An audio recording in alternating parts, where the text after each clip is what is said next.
What's good, everybody?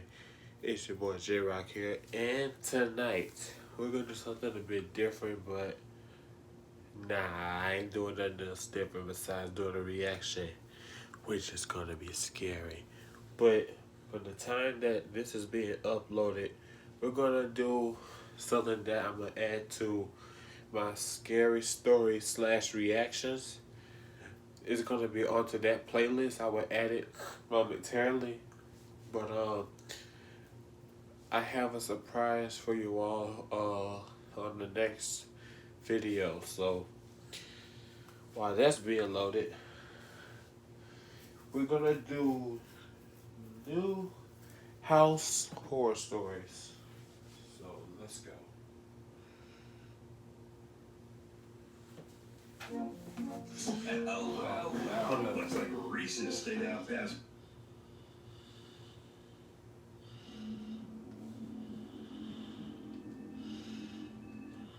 Hey, hold up.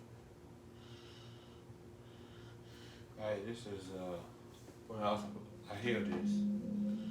New house horror stories. Right up there. Listen.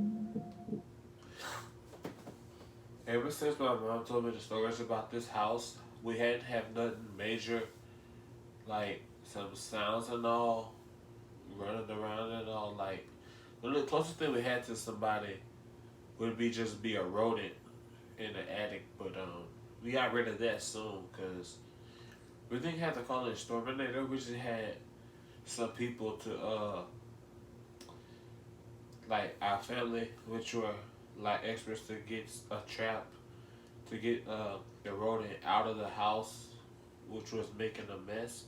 Because it did look a bit messy when, on my first time going to the attic, which was in years. Like I was 3 on my first time, and now as a teenager going up there, I regretted going up there. But now since I will always have somebody with me, I won't have to worry about it. But I don't even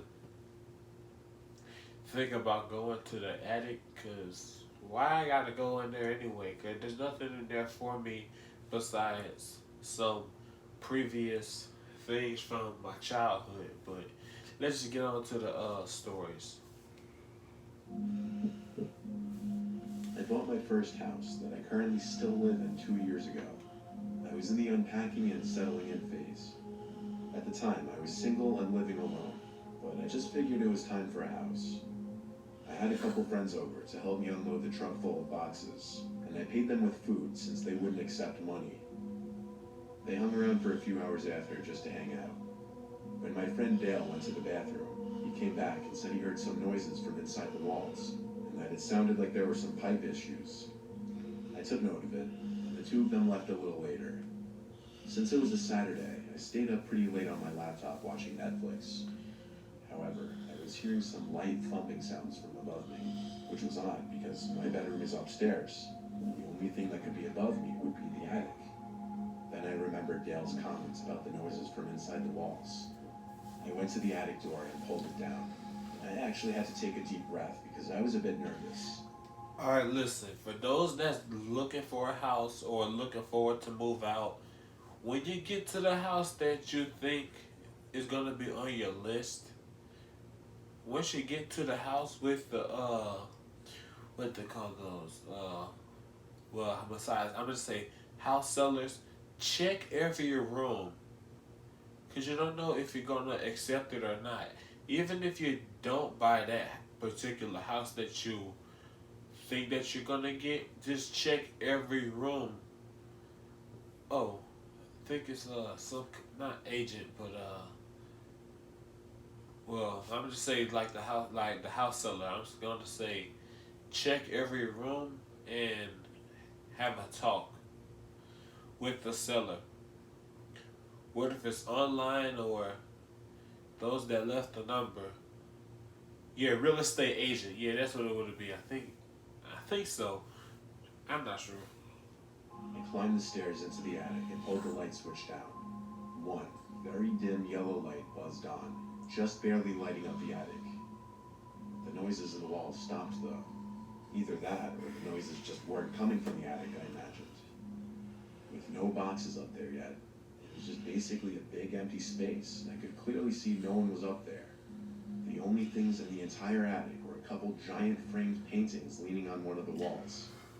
I went back down to my room and tried to get some sleep, but I heard the noises again. Now I started to fear there was a small animal on the walls, like a raccoon. The sound still... Raccoon. Back to the first thing I said, we had to get rid of a raccoon in our attic, but we all good now. Man, I barely slept through those nights because I kept that thing kept moving because raccoons stay up all night, but they go to sleep during the days. Well, some cases, but I kept complaining to my mom, like, you gotta get rid of this thing. That raccoon ain't no laughing matter. Thank God it's seemed to gone. be coming from directly above my room. It had to be in the attic.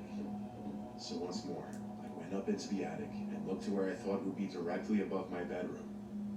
The thing is, the attic didn't seem to extend the entire length of the house, so there's a wall covering where the section above my room should be. I walked over to the wall just to listen for potential noises, and I did hear noises from the other side of this wall. Then I looked at the two paintings leaning on the wall, how they were slightly angled. My heart started to race. I walked to the paintings and slightly angled one upwards off the wall, revealing a big hole in the wall. It took a few seconds for the reality to sink in. As I held the painting at an upright position, the painting was suddenly pushed out of my grip to fall flat on the floor. I nearly had a heart attack. Out from the hole came... Oh, hell no.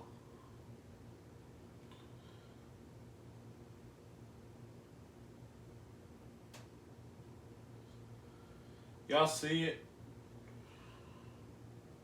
Y'all see what I'm looking at, right? Cause you see it right on the TV. I wasn't gonna scream. I was gonna like just drop this on the floor and just walk out and come back. I'm like, I know I'm not hallucinating right now, cause I didn't even fall asleep yet. So I was like, you know what? Why don't I do a couple of reactions?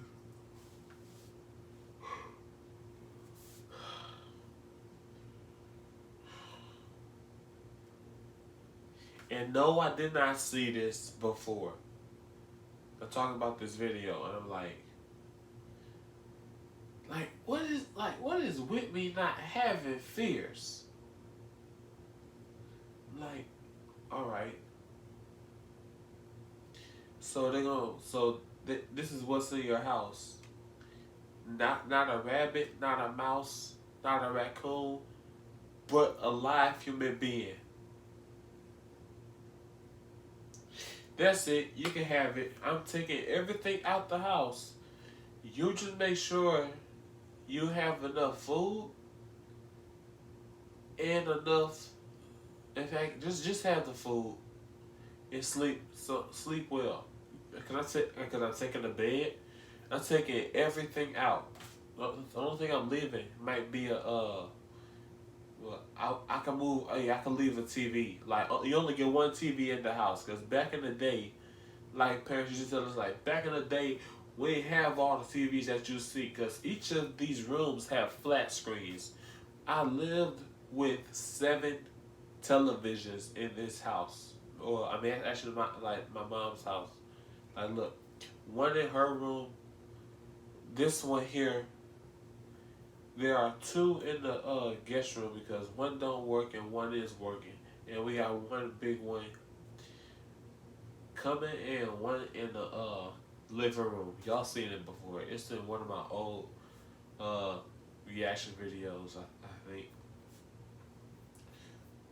Is that 7? Cause I remember it being counting 7. I'm like, that's it. I'm gonna just leave this. Yeah, I'm taking the cable cord. I'm taking everything. I'm gonna let you just live with the TV static. If that's not entertaining and helping you get some sleep, I don't know. And a sickly looking girl. She seemed to be high on something. She was shaking, looking... More than likely, I would think that's an effect on either heroin or I doubted being on Xanax because Xanax is like an anxiety pill. and weird noises. And she would start this creepy laughing. Look at her She eyes reached out to though. me and dug her nails into my shoulders so hard I screamed, and I pushed her as hard as I could off of me. She fell backwards into the secret room, and I ran to the exit and shut the attic door behind me. I locked myself No, guess what? I'm jumping and then running. in my room as I called the police and reported that a crazy, dangerous person was in my attic. Cops arrived within 5 minutes. 3 cop cars ended up pulling up, and there were a total of 5 police officers in my house. 4 of them went into the attic, and I heard the struggle. The girl screamed like a creature, and it sounded like she was trying to attack the officers, which led to her getting tased. They finally managed to get her in cuffs and carry her out of the attic and outside to one of the cars. The girl had to be like anywhere from 25 to 35 years old, but like I said, she looked sickly. While the officers were still in the house, I went into the attic to examine the secret room. Inside was a pile of blankets, a dirty pillow, a lot of food wrappers, and human waste in one corner. It seemed as though this girl had been up there for a long time. It was truly a nightmare to discover this on my first night in my new house. The girl was taken to a nearby psychiatric center to get her the help she needed. Like, if I was a cop, but that's the first place I would take her.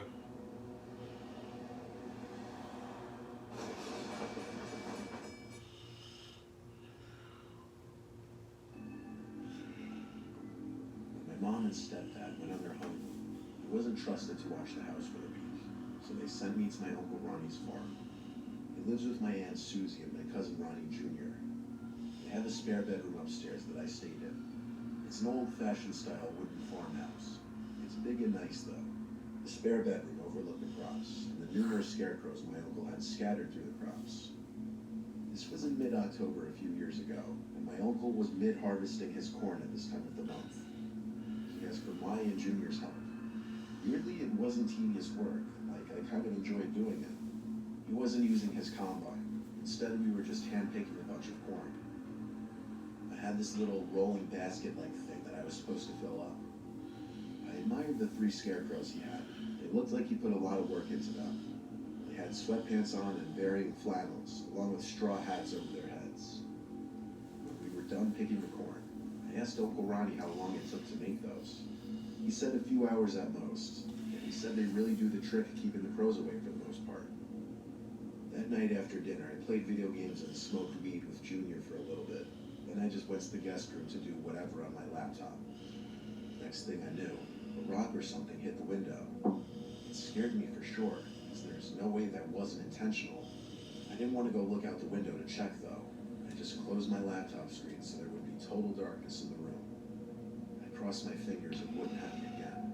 And when a second rock hit the window, my heart felt like it dropped out of an airplane. The room was still completely dark, so I gave it a minute before getting up to peek out the window.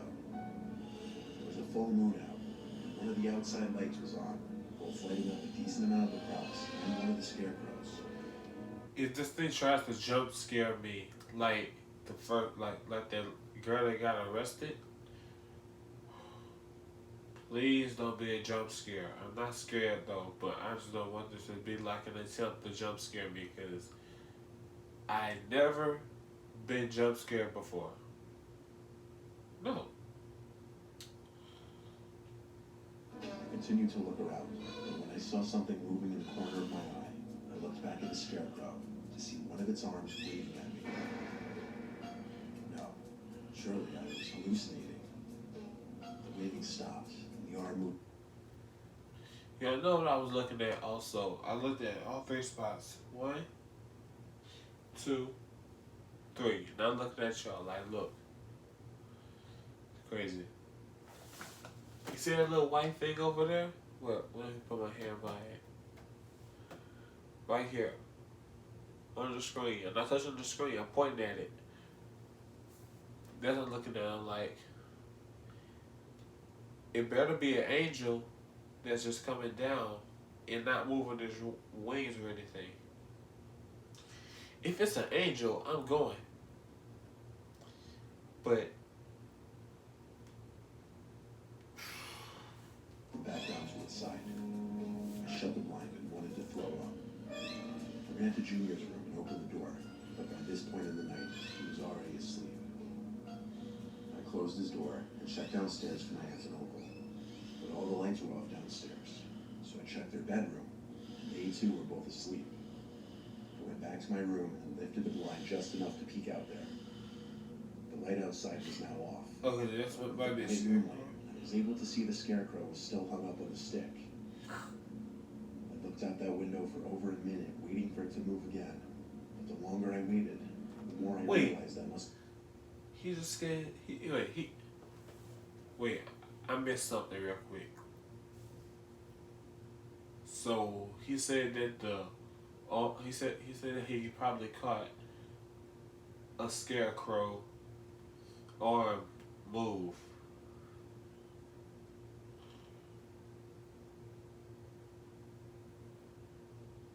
My mouth was down for like 5 seconds.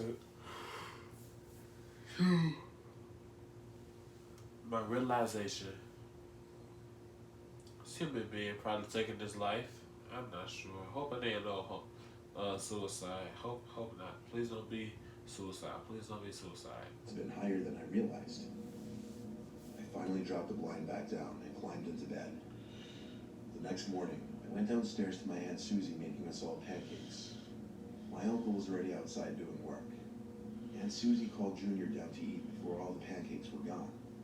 And around that same time, my uncle stormed into the house asking, "Where did the goddamn scarecrows go?" My heart dropped. I had a feeling it was either number 1 or number 2.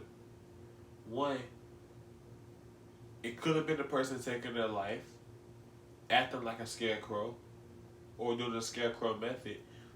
Or 2, some fool is in your crops taking a damn scarecrow. So it got worse. In fact, both of them are bad, so I don't know which one is worst. I'm just gonna say, look, I'm gonna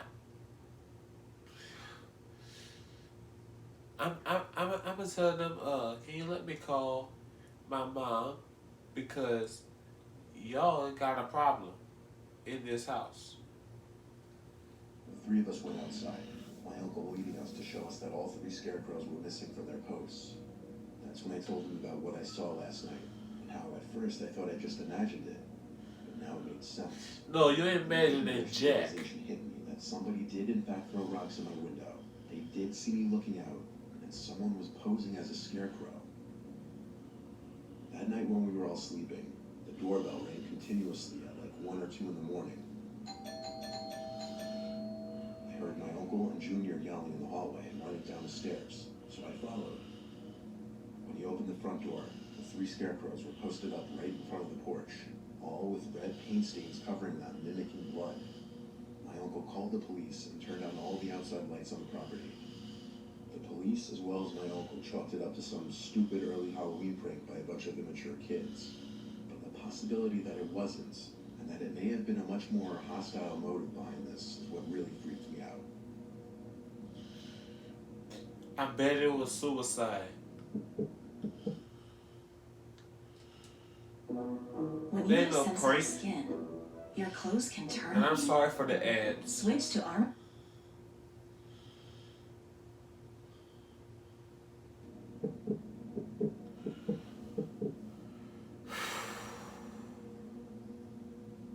It was November. All the leaves were varying shades of yellow and orange. My favorite time of year to visit the countryside. I was with my girlfriend at her dad's upstate home, which was usually used as a summer home. But the 2 of us came up there to go camping in the nearby woods. The home had all the needed camping supplies, including the tent. So we parked there and took the camping stuff into the woods. Why? Just the experience of camping and sleeping in the woods, I guess. I've only been camping a few times in my life, but I liked camping in the fall because there's less bugs and of course you can't eat the foliage. We were camped out in a small circular clearing, just big enough for our tent and campfire. We sat around the fire for about an hour, eating and just talking. Then we went inside the tent.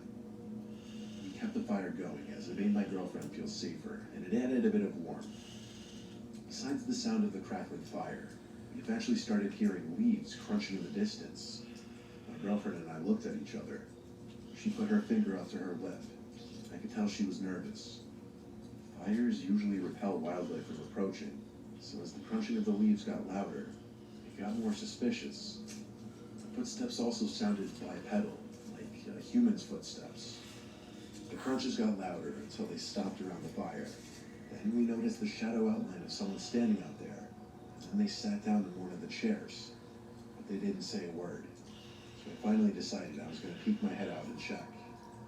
I looked out to the campfire, expecting to see someone sitting on one of the chairs, but there was no one out there.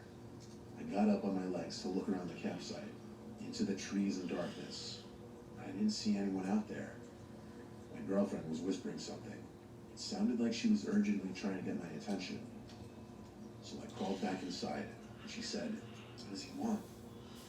I replied, "There's no one there." She replied, "What are you talking about? I see him in the chair right now." I looked at the wall of the tent and saw the shadow outline of the person still sitting in the chair by the fire. I realized that was impossible, though. I crawled back out of the tent to look one more time, and both the chairs were still empty. I went back inside and said to my girlfriend, "We need to go right now." She didn't ask questions. Look, you heard what he just said about what his wife is saying. And I will go with what she said. Like, you said you wanted to go back to the house. I'm always going to be down with that. Because, you know, my kind don't play when it comes to a situation. Just because they have a nice fire going. Have you heard of a heater? Exactly. We got that here too. But we still got the AC on right now because it's still a bit warm outside because it's October. See, but if I was camping and they say something like this, guess what? I will be the first one to get in that house. And I'm going in my bed or on the couch. And then just... She got straight up, took my hand, and followed me out of the tent. When she saw there was no one sitting in the chair, she screamed. I yelled at her to shut up, and they led us through the near total darkness. Of No, never tell your wife that. No, just no. You shut up. You just follow your wife. Even if she screamed, just ask her what's wrong and keep on moving as you're talking. Keep on moving, don't stop. Keep on moving, don't stop. Hey! If you know that song, you know me. Action back to the mobile home. While running, we heard this horrible groaning sound not too far away from us, and one single loud crash of a tree branch or something.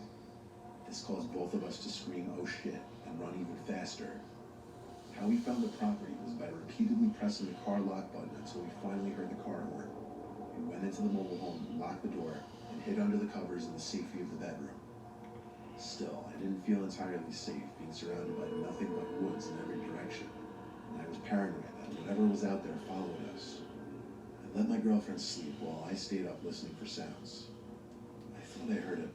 No, just go to sleep, dude. Whatever you hear, like a little crack or something on the inside, because I do hear a little cracks by my window. But I'm saying, like, nah, that's just the wind. But guess what? When I wake up in the morning, nothing's stolen. Nothing went off. Because if an alarm goes off, I will hear it and I will stay awake until that horn stopped. It's simple. You need to stay up and listen for some sounds. You should get your beauty rest, man. The clicking or something from the front door to the home, but that might have been my paranoia playing tricks on me. I fell asleep eventually. When we woke up, we went back for the tent and supplies, scared shitless while doing so. Nothing was moved except for the one chair we thought we saw the shadow sitting in. It was knocked over. We hurried back to the car, drove home, and that was our last camping adventure. Better be. Alright. So, those were the new house horror stories. I ain't gotta chill anywhere. All I have is just a bug bite from outside hours ago. So, I have a surprise. I'm not sure if I'm gonna post it tomorrow or today. Oh well, tonight actually. So, for everybody surprising me, like another series is gonna be coming up by I don't know what time, but I will tell y'all what the surprise is gonna be right here. The surprise is gonna be another show that I will be reacting to, and it's gonna be a clip of it, and it's one of my favorites. One of my favorites though that I hadn't seen, but he's still having the cases, and they will shock you. So I'll see y'all in the next one. Peace.